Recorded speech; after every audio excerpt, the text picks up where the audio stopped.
Thank you for joining us for this June Town Hall, Caring for the Caregiver.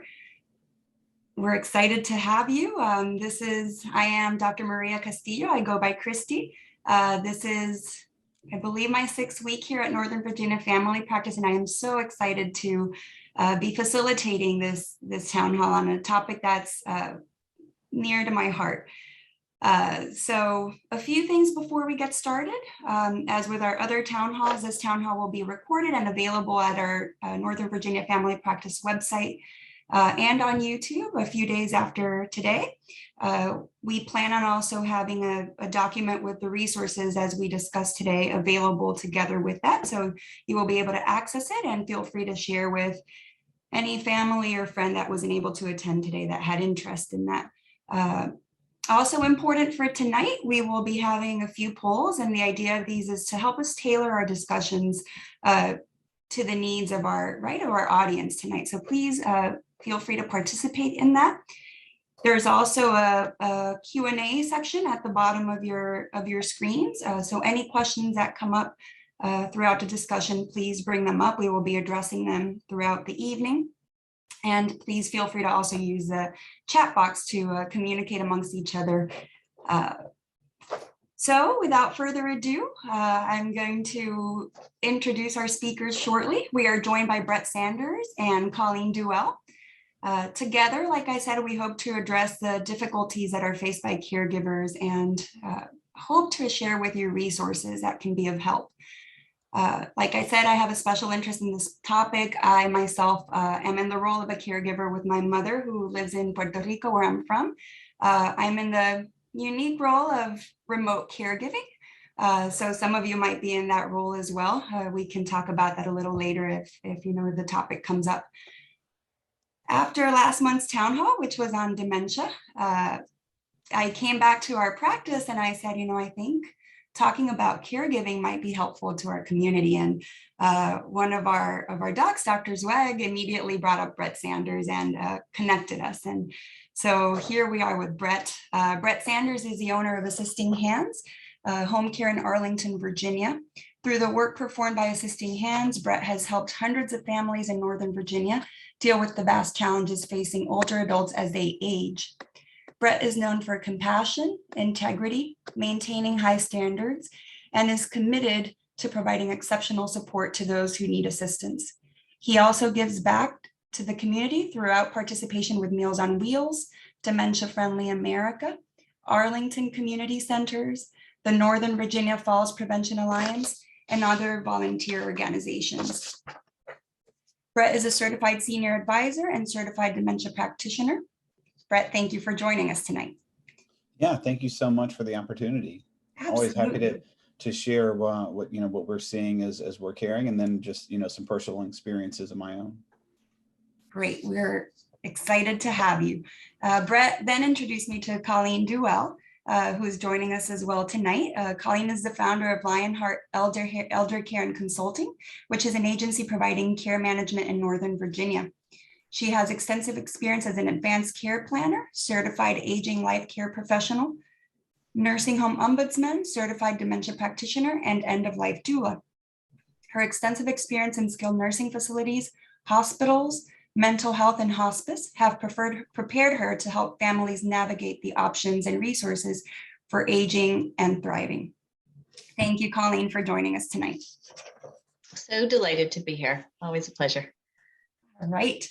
Well, let's get started. Brett and Colleen, just from our conversations over the last couple of weeks, I know that you both have been or are currently in the caregiving role. So I think it would be good if we can start by having you share a little bit about what that looks like for you, and then also sharing about the other side of it, right? What your role is in assisting caregivers. Sure. I'm happy to go first. My role as a caregiver came really early. I was still a teenager. I was 19 and 20, and I was in college, and I was living with my grandparents for what was supposed to be a year. It was 2 semesters of an internship that I was going to do. And, we had planned it out. I accepted the internship, and shortly before I started, my grandfather had a pretty significant stroke. It didn't impact his cognitive abilities, but it did slightly impact his speech, and it also impacted his mobility. And he was just getting home from the hospital when I actually started the job that I was doing. And so at that point, I didn't realize I was going to be a caregiver for the next year, and I didn't really even realize it as I was doing that. But I was there every step of the way through his recovery, which he did gain back a lot of the functionality that he had lost with mobility and other things like that. But unfortunately, at the same time, my grandmother really started declining. She was overweight and had a lot of mobility issues, and so at an early age, I really got to see what caregiving was like. And, once I went back to school and was no longer there, our family quickly had to hire caregivers, and there was no assisting hands. There were not many home care agencies at that time. You really just would kind of word of mouth hire caregivers, independent caregivers that, kind of word of mouth type situations. So that was my, that was at least, my first introduction. And as I really started assisting hands, that was one of the significant driving forces of that. And then as far as, kind of part two of the question, what we do, what I do specifically to help caregivers is families locally in, Arlington, Alexandria, just in kind of the Northern Virginia area, will hire us to provide in-home care. So we work wherever our client's residence is. We provide non-medical, primarily personal care. And we help people, throughout a large array of different services that we can provide, really customized for whatever the client needs. It could be just a few hours a day up to, we have, several clients where we work around the clock, meeting whatever care needs that they have. And when we do that, by providing an aid to do that. And Colleen, can you share a little bit about your experience? Absolutely. So I started, always worked in the health field, but I'm an only child. My folks live at a distance, so my parents are divorced. My dad lives in Texas. I got a call one day when I was working a very busy job with a lot of travel that my dad had had a heart attack. So I wound up flying to Texas the next day, and there, without sort of any of my the care management experience that I have now, had to help him navigate the Medicare system, VA system, Medicaid system, and really be an advocate for him at the hospital. And it was a painful process. There was a lot I didn't know. I go back and, I asked a lot of questions. I took a lot of notes, but even having people give me good advice, I didn't understand how to actionize that good advice. I didn't know what it meant. Like I could call that place, but I didn't know what to ask them. Eventually we muddled through it, but sort of as that process evolved, one, I realized I love what I do and I really enjoyed that process. And also I didn't want anybody to have to be as lost as I was in that process. It was very stressful long distance, very stressful as an only child. Very stressful was frankly a parent that I wasn't that connected with, and sort of navigating that relationship while navigating all of those systems and driving in my car around. There's 3 beltways around Houston, so a lot of driving, a lot of phone calls. What I do now is always a little hard to explain, but essentially it's healthcare advocacy and navigation. So as a aging life care professional or care manager, what I do is work with clients. Sometimes I work with older adults directly. Sometimes I work with their family members, spouses, neighbors, attorneys, wealth managers, whoever is working with them to support them. So it may be a very healthy solo senior who just needs to make sure that somebody has their back if they have a need with our safety net program. But more often, it is somewhere in the range of a family who's saying, listen, I can do all of this, but I just need to know what to do. Kind of like I would have called somebody if somebody could tell me what to do. I didn't even know that my profession existed then. So some family members say, I want to do everything. I just can't use Google to figure out who's the best resource. And I don't know what resources are even available. up to, we have clients that we kind of do everything for. We see them, we get their groceries, we cause their groceries to be gotten. We have 24-hour care in them, you know, for example, like with Brett. But in between those two, there is a lot of just understanding. What are the resources available? If you have dementia, what are the resources available if you're trying to get home from the hospital and you don't know which rehab is the right one? Or if you're going from rehab to home, how do you have the home ready for you? So it's just being that really knowledgeable adult daughter that you wish, you know, if your daughter had trained for this her whole life, that's the goal of what we're trying to be and do. You sound like exactly what I needed about probably like 4 years ago. Yeah. It sounds so much like like a coach throughout all this and helping you navigate and identify resources. Sometimes you don't even know what you need, right? You're like, okay, I like, where do I start with this? So yes, and I think that, you know, it's that much helpful because you've been both of you have been in that role, right? So you understand what it's like and the issues that caregivers go through. So to better help our audience tonight, like I said, I want to go ahead and put up a poll. We're going to ask you all, if you don't mind, letting us know what role you are in right now. Sorry about that. I have a little blip over here. We'll correct that. So what we're going to ask you is what role you're in right now. Are you the spouse to somebody that needs more care? Are you a son, daughter? Are you a sibling? Are you a friend, a neighbor, legal designee or power of attorney, or none of the above? And I'm going to give you all a few seconds to kind of go through this and answer. And I'll bet some of you are more than one. I'll bet you're caring for either more than one person or you have multiple roles in your caregiving role. That is a good point.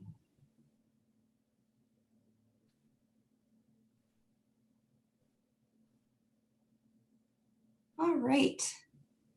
So I think we're going to go ahead and end the poll and see what everybody answered.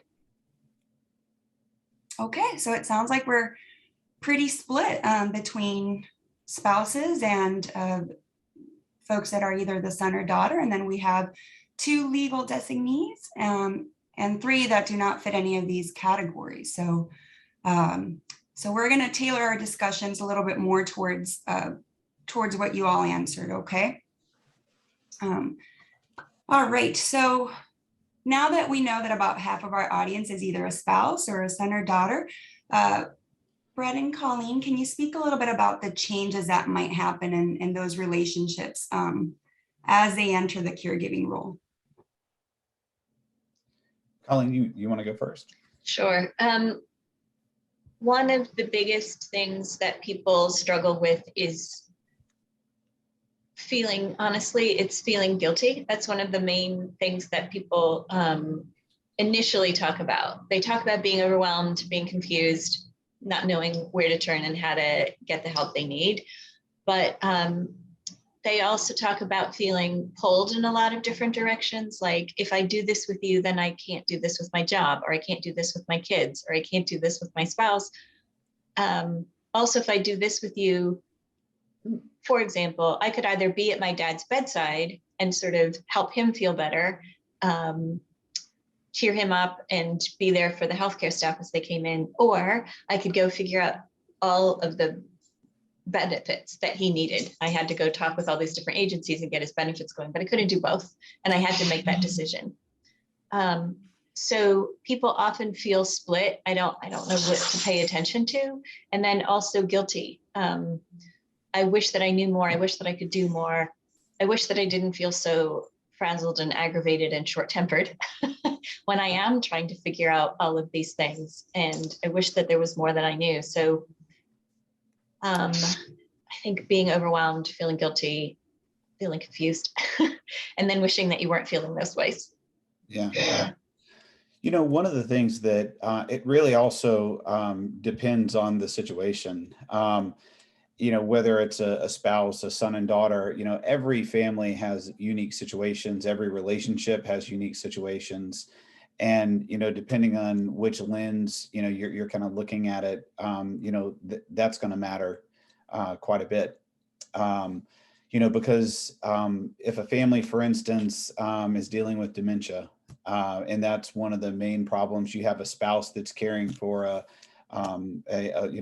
husband and wife with dementia, then they're going to have so many unique challenges because, they may feel like they're losing the spouse that they had for so many years, and they feel like all they're doing is providing care for somebody that doesn't, understand a lot of what's going on. And so, there's, challenges from that perspective, which could be completely different to the challenges that, someone might have, if they're primarily, caring, for physical needs. And one thing that I think I see, I'll address a little bit of, just the spouse, since that's kind of what I'm talking about now. Sometimes there's a healthy resentment that comes up, unhealthy resentment, I should say. And that's where, one of the spouses, feels like, they spend all of their time as a caregiver. So, we often talk about caregiver burnout. They're doing so much to care for someone that they're not able to, carry on with their social life. They're not able to exercise like they used to. And their life fundamentally changes because of the care that they're providing to someone. So that can certainly change a marriage and a relationship that's, been going for 50 or more years. And I see that all the time. And if I can just speak to that one more thought, kind of to build on what Brett just said. One of the things that I think when people work with us or have a caregiver at home is they get to have that relationship back.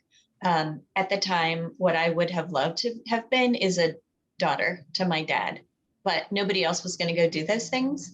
And that wasn't going to work if I didn't.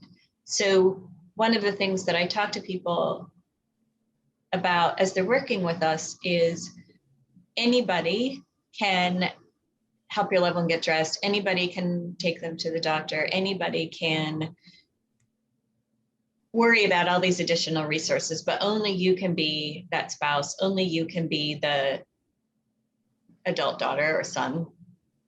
And we can't replace that. You have a relationship with them that we'll never have.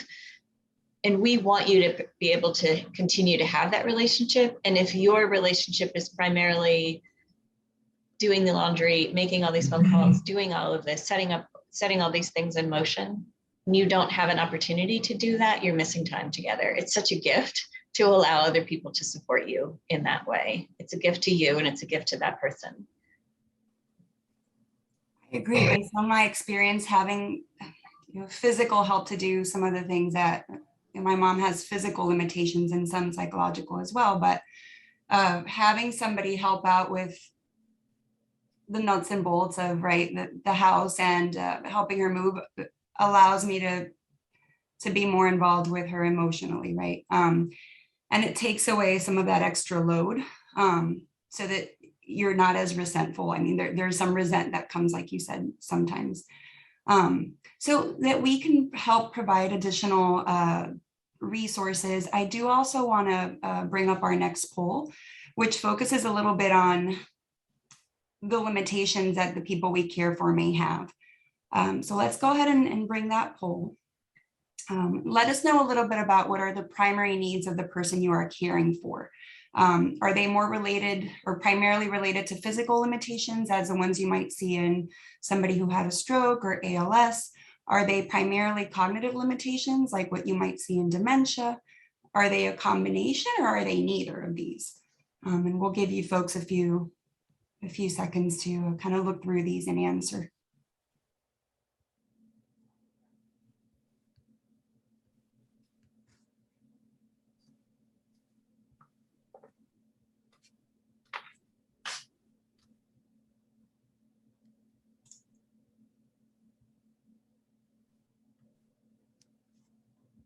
Okay, so let's go ahead and take a look at what you all said. So it looks like, close to 50% of the folks that you care for have a combination of both physical and cognitive limitations, followed by primarily cognitive limitations. So we're going to focus on both of those throughout our discussions. I think that the next, I would like to go ahead and move on to our next poll, just to help us further guide the conversation regarding what types of stress y'all are experiencing the most. So in your role as a caregiver, what type of stress are you most interested in exploring? Are you most interested in exploring financial stress and resources to help cope with that? Are you most interested in exploring emotional stress and resources to cope with that? Most interested in exploring physical stress or in exploring logistic and navigation stress? And that means refers a little bit more to sometimes you don't know what help you need, right? So figuring out the logistics of how to make this work better. We're going to bring that up in a second. Here we go. So we'll give you all a few seconds to answer to that one as well.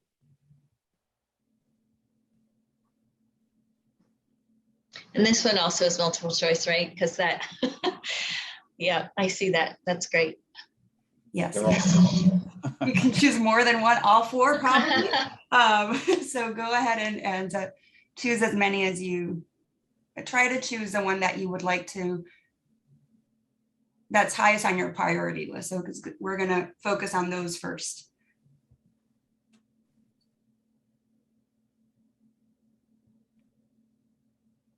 All right, so let's go ahead and see what,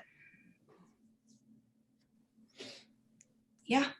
So emotional stress, we'll start there. Then we'll move on to the logistic and the physical stress. So, all right, Brett and Colleen, tell us a little bit about, through your support groups and through your experience working with families, what does emotional stress look like? What are the emotions that caregivers experience? And take it away, resources that you think would be helpful. I'm happy to start. Yeah, go ahead, so interestingly, I co-facilitated dementia caregiver support group. Some people from that group are here. Obviously, I'm not going to out them. But that is something in some ways that we talked about this morning, is just, we had a caregiver who had COVID herself and wasn't able to see her family member. And so her family member lives at assisted living. So she was feeling kind of at her wit's end about not being able to get there, but also feeling like things weren't going well because she wasn't there. And just that I want to help, but can't mode. We also had somebody talk about, I'm just trying to make dinner and I can't make dinner because, I'm also trying to make sure that the person that I'm looking after is safe. And I can't get through making dinner, and I can't get through eating dinner together because I don't have time to eat my dinner and help that person eat dinner. Somebody else talked about waking up in the middle of the night and just like never getting a good night's sleep because they're stressed or they're helping somebody up going to the restroom and worried about where they are and are they going to get back and are they going to get clean and all of that. It just, I think for these people, it's sort of this all-encompassing global stress. I don't know I'm stressed because I can't do the physical things that I need to do to take care of myself. I'm stressed because I feel tired and I can't get these basic needs met. Like I can't eat, I can't shower, I can't help my loved one eat and shower. And then there's the emotion that comes with that. Most people are frustrated by that. They're disappointed, they're angry. And there's a Buddhist principle that's kind of called the second arrow that I think is relevant here, not because it's Buddhist, but because I think we all experience this, which is there is that emotion, right? I'm feeling angry or I'm feeling sad. But then that's caused by the interaction. But then immediately there's the guilt, thinking I shouldn't be feeling that way. This person is not trying to give me a hard time. They're having a hard time. I should be more patient. I shouldn't feel so frustrated. My dad went to the hospital today. I was telling the panelists, and he has lost his hearing aids. And so I was trying to tell him that you're going to the hospital. We're trying to talk about which hospital to go. He couldn't hear me. I couldn't hear him. He had the TV up in the background. I'm yelling. He's yelling. Nobody can hear each other. I'm stressed. He's stressed. And eventually we wound up being angry, even though neither of us were. We're just trying to communicate, but makes me feel upset when I'm yelling. He feels upset when I'm yelling at him. I can't hear him. And so there's the stress of how am I going to help with this? And then the stress of why am I feeling angry and lashing out at somebody who is just having a hard time, I think both of those things are some of the biggest resources. I will tell you that my happiest place of the entire month is our support group. I get so much from that group, and I think listening to other people go through the same things, give really helpful suggestions. Some are like, here's a good doctor to try. Here's some helpful resources.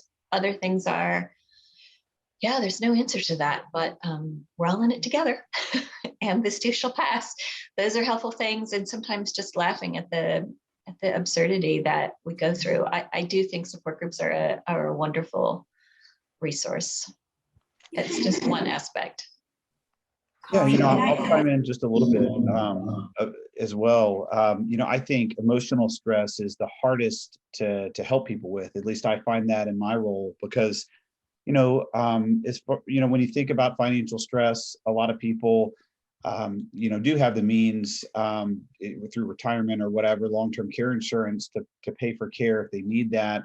The physical stress, they can hire me to have an aide that can help them with, if it's mobility and transfers, whatever that might be. But the emotional is the most difficult because there's so many factors at play.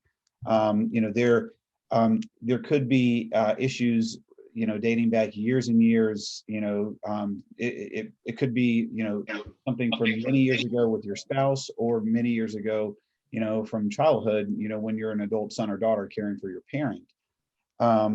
There's so many stressors in life, no matter what age you are, in today's situation with COVID-19, people that are members of the sandwich generation. So it's an adult son or daughter caring for, mom or dad. They might have teenage or college age children, so many stressors there. And so, the emotional stress, there's so many, people are constantly under attack.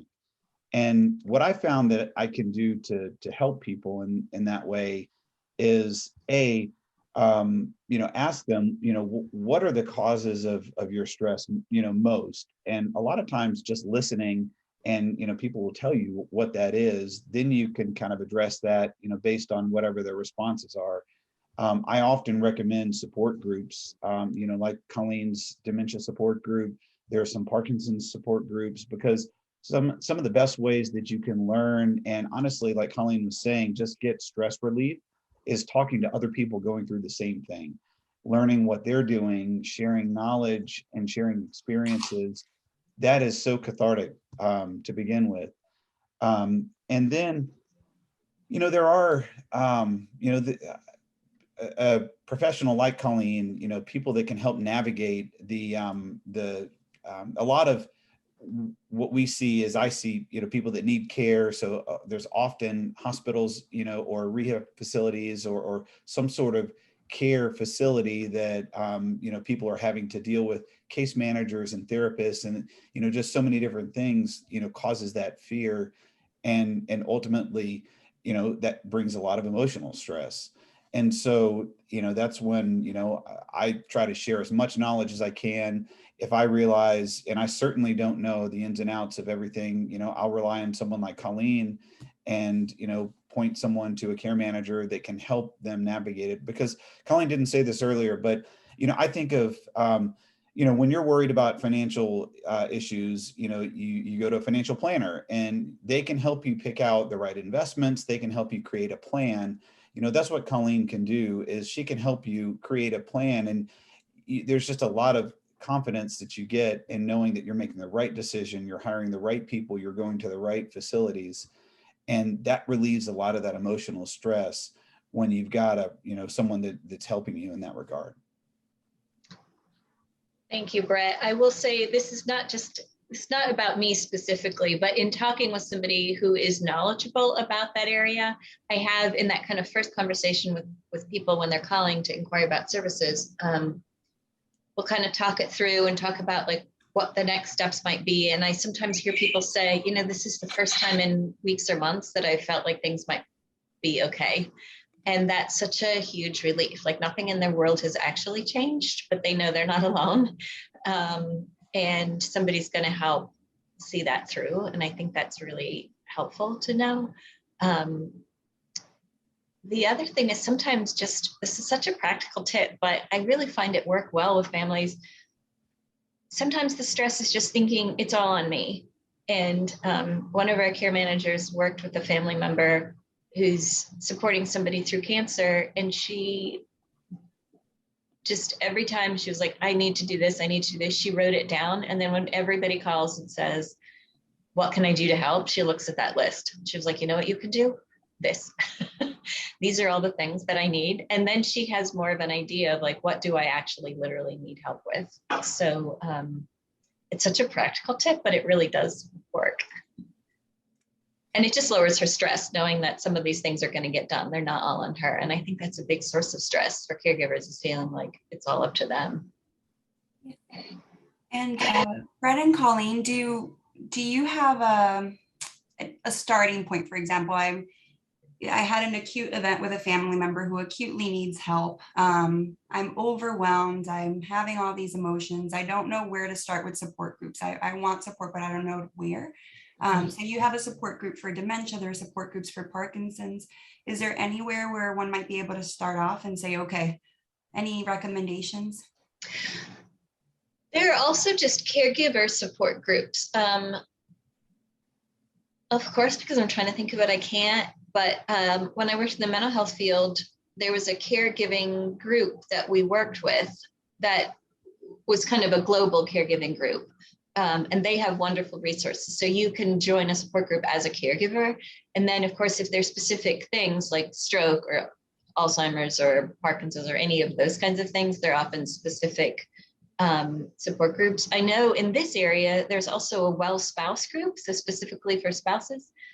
And then, of course, online, for those of us that are on our computer at 11 o'clock at night, there are lots of discussion boards and that kind of thing. So if you don't have time to sit down and like chat with people, looking for that support online can also be helpful, though sometimes dangerous. I'm a part of a couple of Facebook support groups, mostly because I want to give good information when possible. And sometimes, and it's absolutely for venting, and that's great. It's great for venting.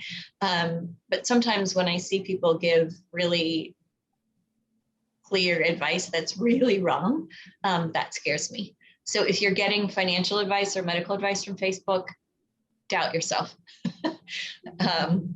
So just a little word to the wise. That's what doctors exist. That's why doctors exist. Yeah, make sure you're looking for the help of a professional when it comes to that kind of thing. And I just want to kind of go ahead and encourage the audience, if you have any particular experiences that you want to share, you can do that under the anonymity feature. Bring them up. If there's any resources that have been helpful for you, particularly the folks that go to Colleen's group, please share them in the chat box. Colleen and Brett, does it feel like a good moment to dive a little bit into the logistics and navigation? And I want to make sure we bring up, before I forget, the topic of living will, advanced directives. I think that's kind of really important to bring up at some point. So what have you observed in terms of folks come to you and they don't even know how to navigate this?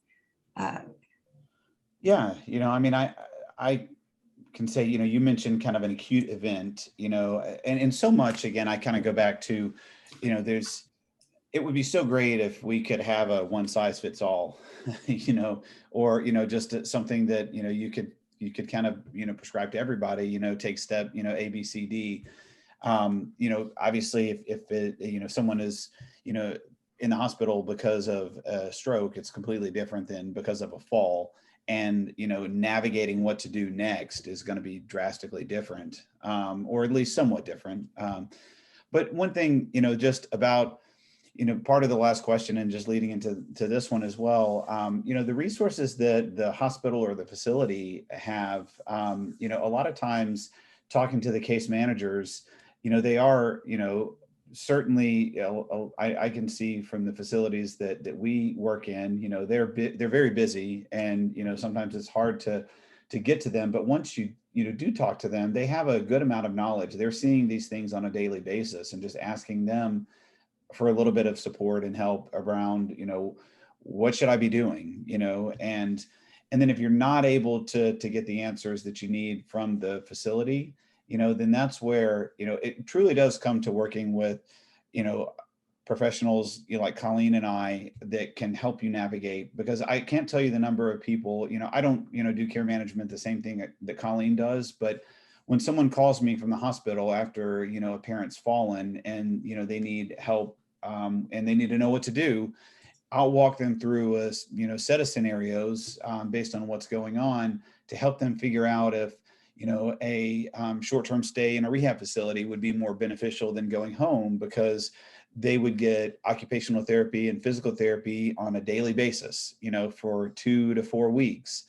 And that daily therapy that they're going to get would certainly be a lot more than therapy 2 or maybe even 3 times a week if they went straight home. And so, that's where I think finding the right professionals, whether that's your doctor or other professionals that you're working with that see this on a daily basis, and can help you navigate that, that's always, I think that people that do that and then follow the advice, end up having faster recoveries and, kind of getting better outcomes ultimately.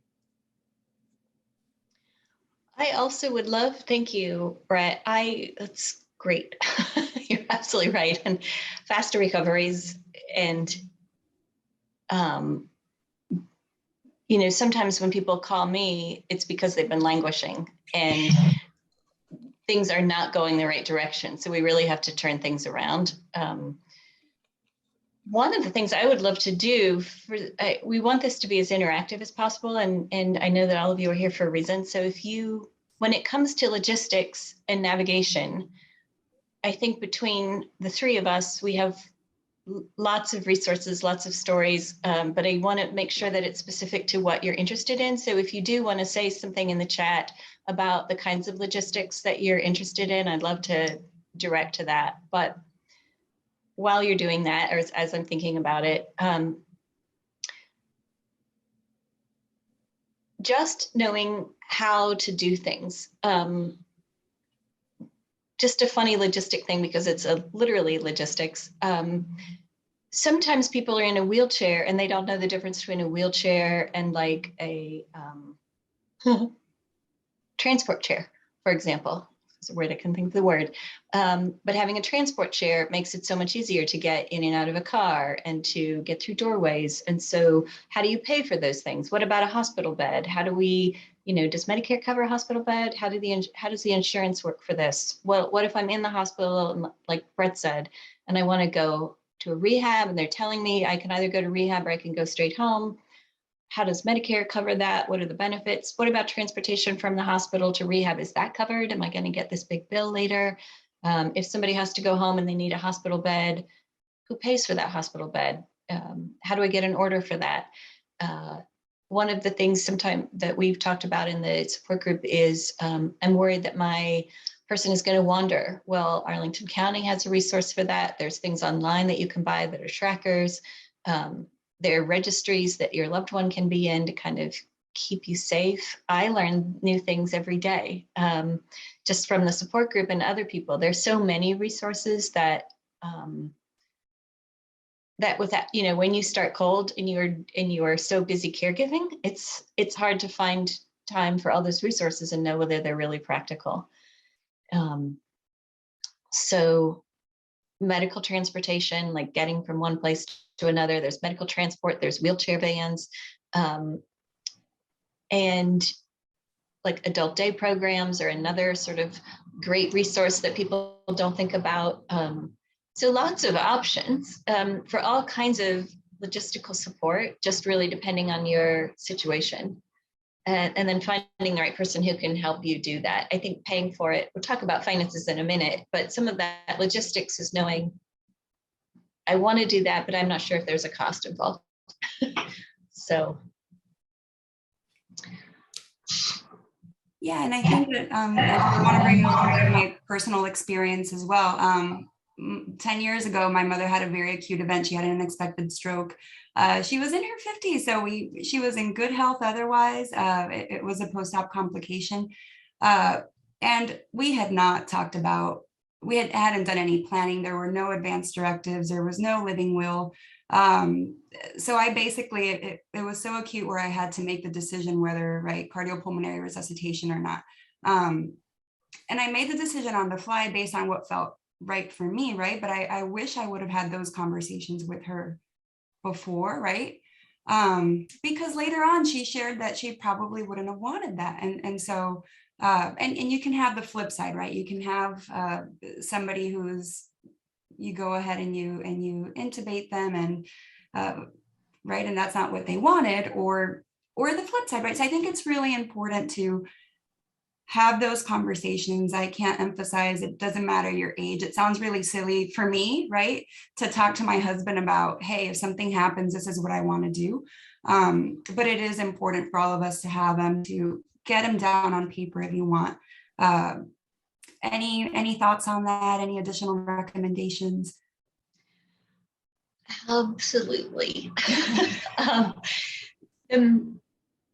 If I sort of had one religion, it would be let people in your life know what's important to you. I serve as, for some people, I am their healthcare power of attorney. And so I take that role very, very seriously. That means that I am legally obligated to advocate for you in a healthcare situation.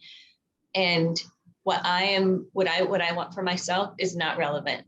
So I really need to understand what's relevant to that person. I have also seen worst case scenario with this. So we had a client who was very clear about what her wishes were. She documented it very well. She had an advanced medical directive. She had a power of attorney. She named her daughter to be her healthcare power of attorney. And she was so clear that she wanted no intubation, no CPR, no artificial feeding. She then developed dementia and had a stroke on top of that. And then they were going to do a feeding tube, but she had been clear that she didn't want a feeding tube. So she went home on hospice, and her daughter ultimately decided, I don't like this. I don't want it. And took her mother back to the hospital and said, you need to put in a feeding tube. They did because she asked for that. And she was already on hospice. But the hospital put a feeding tube in. The woman ripped the feeding tube out, which is an extraordinary story. That's very rare. I just want to say this does not happen often. I don't know. And she had so much dementia at the time that I'm not sure she was trying to do that, but it did happen. And as a result, and she actually said in her advanced medical directive that she wanted to have a caregiver, a care manager. So the hospice nurse and I sent the hospital a copy of her power of attorney and said, this is not what this woman wants. But who your power of attorney is has an awful lot of influence. When you're in that emergency room, they are not going to sit around and look through page by page unless somebody forces them to. They're going to look to the person in the room who says, I am this power of attorney and this is what they want, and navigate for that person. And they need to know. My husband and I are in very different places. He wants to live to be 100 no matter what. And I want no extraordinary measures, barely a Band-Aid. So our daughter hears this all the time from us.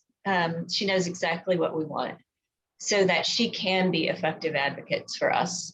So take home here, this is my soapbox for the night. I don't spend a lot of time on it, but have documents. That's really important. We can talk more about that in a second, but make sure that you're having that conversation. your healthcare advocate needs to know, and it needs to be, if possible, more nuanced. Like, what is important to me? Kate, my wonderful co-facilitator who's in this group, mentioned Caring Conversations. That's a wonderful resource. And 5 Wishes is also a good resource. We can send these out, but they're great ways to start that conversation. I see somebody in our audience is also kind of asking a question along this line about conversations, but I've been talking for a while. So I don't know if Brett, you want to add anything, and then well, we kind of touches on this as well. You know, it says it was an anonymous attendee. What advice to give me, an elderly caregiver who needs to inform an only child, a warrior with OCD, needs to understand everything about the future, what she must do in the future if when something happens to the caregiver while her husband is still with dementia is still alive. And, you know, again, so many things, you know, to try to understand, you know, and I'm always someone that the more I can understand about just the full picture, the better advice that I could give. But if I just made a couple of assumptions that, you know, along the lines of advanced directives, you know, having a plan and having everything documented, hopefully that's already, you know, been taken care of. You know, and if he has dementia and the caregiver is the primary decision maker, you know, then at least that, you know, is taken care of, and you know, the caregiver can make the appropriate decisions just based on you know how the person's dementia is playing out. As far as reassuring the adult child, I see this a lot, you know, with my clients, where sometimes, you know, the son or daughter has had struggles in life, and or, you know, there may be an illness or you know, a mental situation there as well. And I think in this case, having a plan for someone that is OCD or high anxiety, as the caregiver, I think the more you can have a plan and articulate what that would be, if something were to happen to you and you had a plan that, you know, your husband could go to a memory care community that you've picked out, that you know, have done a lot of research and you understand, and, you know, everything makes sense financially. You know, I think as long as you can explain that and say, okay, well, I understand you're concerned about this, explain what that plan would be, I think would provide a lot of reassurance to, you know, the only child that might, you know, have some, you know, just anxiety issues about how am I supposed to, that person may be thinking, how am I supposed to do this, you know, when you're going to be gone? I don't know anything about what to do. I don't know how to care for someone with dementia. I've got my own life. I'm so busy. But if they knew that there was a plan in place and, you know, you could share some of that, I think that would likely go a long way to easing some of that stress. Yeah, starting to talk about it early. I mean, I know it definitely sounds like she's a worrier and she has OCD, and so, or he or she, so you don't want to put too much on her, and knowing that these things are thought through. And I would even start with finances, like, here's who's going to take over the bills, here's who's going to, like, this is where all the accounts are, these are our passwords, this is, like, make sure that that person is really ready. And if it's not her, and that might not be the right person to have that role, that you've designated other people in that role. There are people who serve as a professional power of attorney. There are people who serve as professional, like, healthcare power of attorney, like I do, like durable power of attorney, healthcare power of attorney. But kind of think in advance about, here, just like Brett said, here's the plan. And when you are that adult child, if somebody can support that person and have that not be all on her shoulders, that can really help. I put in a link the Caring Conversations website. They have lots of practical resources there about how to begin those conversations, how to prepare for them. I have a workbook that you can complete, just a little workbook, but that you can complete so that you are ready and you know what you're going to say, because sometimes starting that conversation is the hardest thing. And then absolutely, please, please, please, please, please have an estate plan. Please have a power of attorney. Please have your advanced medical directive. That is one of the hardest things. And when we're dealing with dementia or somebody who suddenly had somebody who can't speak for themselves, like a stroke, or even, you know, they've had a bad complication from anesthesia and they're not coherent and decisions have to be made. Having those things documented is really critical. And bonus points if you give a copy of that document to the person who you've named in it. I get calls every day from adult children who, and Marianne, I see your question. I will send out the estate planning checklist. I'll add that to the resources and make sure you have that. I get calls from adult children and I'll say, well, who's the power of attorney? Because now we're getting into some financial decisions and medical decisions, and somebody needs to be making those. And they'll say, oh, I think I am, but I'm not sure. Have you ever seen a copy of a document? No. Do you know where it is? No. So if you have it, you've done your homework, good for you. Give it to the people who are named. They need to have it. Their job is to speak for you if you can't speak for yourself. And so they need to have a copy of that document.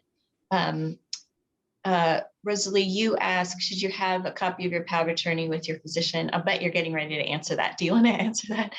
Yeah, Okay. Absolutely. Absolutely. I try, particularly during visits for physicals, or if you are coming in to discuss something related to caregiving, I try to always encourage bring in a copy of your healthcare power of attorney if you have one. Absolutely. Yes. And then there's another question. Is there a checklist for establishing the plan? I don't think there's one checklist. I think, you know, you can find resources online from a variety of places, you know, that would walk you through the aspects that you need. I've come across a few different ones, and, you know, they're going to have a lot of, there's going to be different criteria depending on what the situation would be. So I don't know that there's one specific, but, you know, I could certainly do some research. I've seen some in the past, and I'd be happy to do that as a takeaway and follow up. The other thing is, people sometimes, like, it's easier for me to think about, because I work in the health field, it's easier for me to think a lot about what I want, what my wishes are health-wise.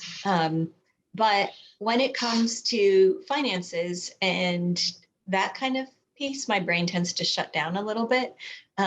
So it's been really an effort for me to start just putting my passwords in a place and having lists of, here's my bank accounts, here's my investment accounts, here are the people that could talk to you about these things. Those are really important. I work a lot with a daily money manager, and so she's helping people sort of figure out the financial side of it. I'm working on the care side of it, and we're talking to each other a lot and supporting that client.